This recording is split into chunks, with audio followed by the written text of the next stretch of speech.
कांग्रेस के इस मैनिफेस्टो को श्याम मानव जी आपने बहुत सराहना की उसकी। आपने ये भी कहा कि कई विषयों पर या भारत की जो भी समस्याएं हैं, लगभग उन सारी समस्याओं पर इस मैनिफेस्टो में बातें कही गई हैं और अच्छे उपाय बताए गए हैं। पर जब इन सारी बिंदुओं को हम पढ़ते हैं, तो ऐसा लगता है कि इतने सारे काम सरकार करने की बात कर रही है, वैसा वादा कांग्रेस कर रही है, वैसी गारंटी दे रही है। पर क्या इतना पैसा सरकारों के पास होता है? या ये केवल इसलिए कर रहे हैं कि बस कुछ भी मनलुभावन बातें कर लो, वोट पालो जनता का? और जैसा इस सरकार ने भी किया था कि वादे तो बहुत किए, पर निभाए कुछ भी नहीं, वैसा ही तो कहीं कांग्रेस नहीं करेगी। क्या इतना पैसा सरकार के पास होता है? क्या ये संभव है? आपका क्या कहना है? सरकार के पास में ये सभी घोषणा पत्र में जो दावे किए गए हैं वो अमल में लाने के लिए पैसा कहां से आएगा, ये सबसे बड़ा प्रॉब्लम तो दिखाई दे रहा है। थोड़ा अलग ढंग से हम सोचे तो मोदी जी के गवर्नमेंट के 10 साल के कार्यकाल में कॉरपोरेट्स का और बाकी लोगों का 16 लाख करोड़ रुपए का कर्जा माफ कर दिया है। मनमोहन सिंह ने अपने जमाने में कार्यकाल में किसानों का जो कर्जा माफ किया था वो 50,000 करोड़ रुपए की बात थी। अब 16 लाख करोड़ रुपए का ये कॉरपोरेट्स का और बाकी सभी कैपिटलिस्ट लोगों का कर्जा माफ कर दिया गया है।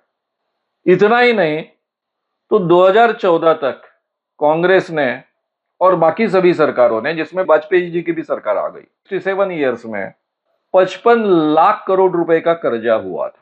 और मोदी जी के 10 वर्ष के कार्यकाल में वो 205 लाख करोड़ तक पहुंच गया है। 55 लाख से 205 करोड़ लाख, इतना कर्जा बढ़ चुका है, यानी 4 गुना से भी ज्यादा या 4 गुना। इतने कम समय में इतना कर्जा अगर मोदी जी ले सकते तो उन्होंने क्या किया देश के लिए? रात दिन अपने फोटो लोगों तक पहुंचाए, बहुत बड़े पैमाने पर टीवी अपने कब्जे में लेने के लिए, सारे के सारे देश के न्यूज़पेपर्स अपने कब्जे में लेने के लिए अनाप शनाप एडवर्टाइजमेंट दी गई।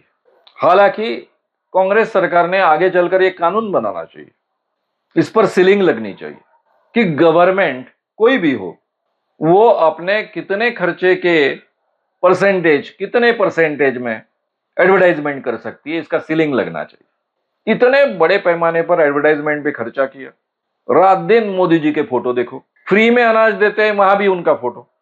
ये सब जो अनाप शनाप खर्चे हैं, सरकार को फंड प्राप्त करने के लिए डीजल पर लगाया। कितना?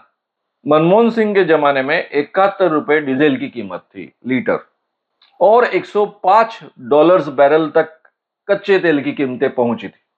मोदी जी सत्ता में आने के बाद में वो नीचे आई, $74 तक आई, उसके बाद में वो $40 तक नीचे गिर गई।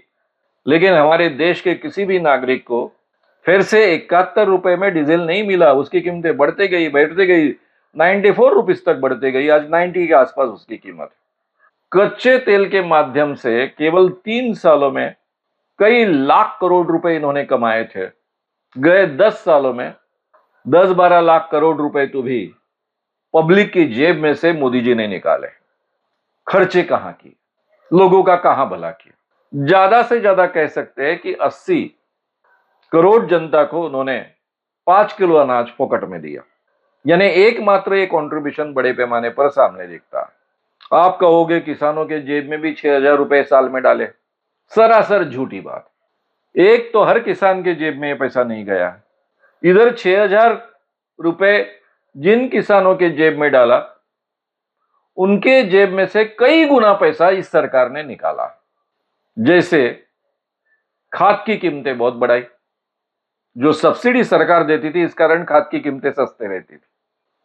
खाद की कीमतें बढ़ाई, बीजों की कीमतें बढ़ाई, डीजल की कीमतें बढ़ाई। ट्रैक्टर में डीजल का उपयोग होता है, इसलिए आप केवल 5 किलो अनाज लोगों को फोकट में दिया, इसके अलावा कोई भी बड़ा खर्चा इस सरकार ने किया ऐसा कह नहीं सकते।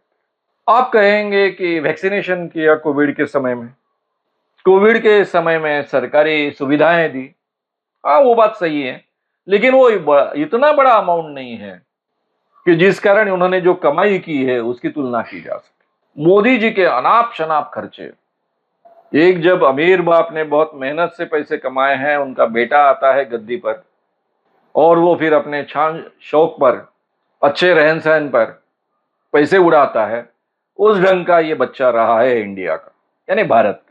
7,000 करोड़ का स्पेशल विमान, पहला विमान 4,500 करोड़ का, विदेशी यात्राओं में करोड़ों की फूक, ये सब काम मोदी जी ने किए।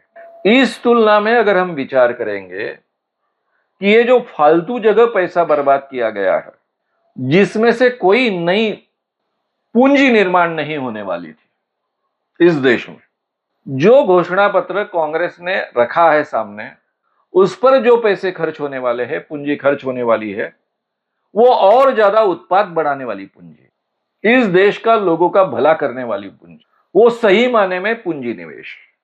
और ये पूंजी निवेश कर कर उसमें से और पूंजी बढ़ेगी और देश का भला होगा। इसलिए ये जो कर्जा अगर उनको बढ़ाना पड़ा शुरुआत के समय में इन्वेस्टमेंट करने के लिए, या फिर दूसरे और मार्गों से पैसा पूंजी निर्माण करनी पड़ी, तो सरकार ने करनी चाहिए, इंडिया गठबंधन की सरकार ने, क्योंकि उसी पूंजी निवेश में से देश का उत्पाद बढ़ेगा और ज्यादा पूंजी उसमें से निर्माण होगी और देश की प्रगति हो सकेगी। इसलिए मुझे वो सबसे बड़ा प्रॉब्लम है ऐसा नहीं लगता।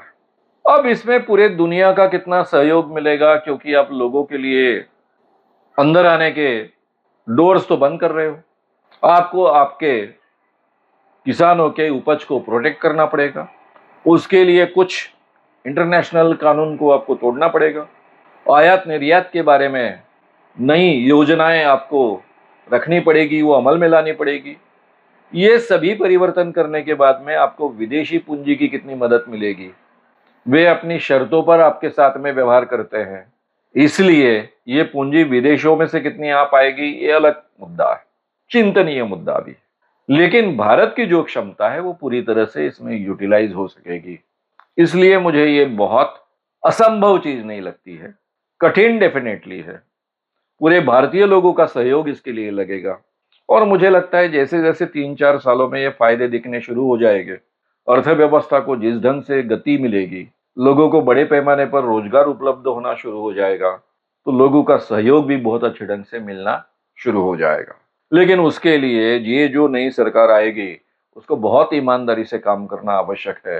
राहुल जी के बारे में, खड़गे जी के बारे में तो बड़े आश्वस्त होकर हम कह सकते हैं कि वो करेंगे, लेकिन बाकी सभी नेताओं का कितना साथ मिलेगा उस पर आगे के परिणाम डिपेंडेंट रहेंगे, और इसलिए हमें वो देखना पड़ेगा।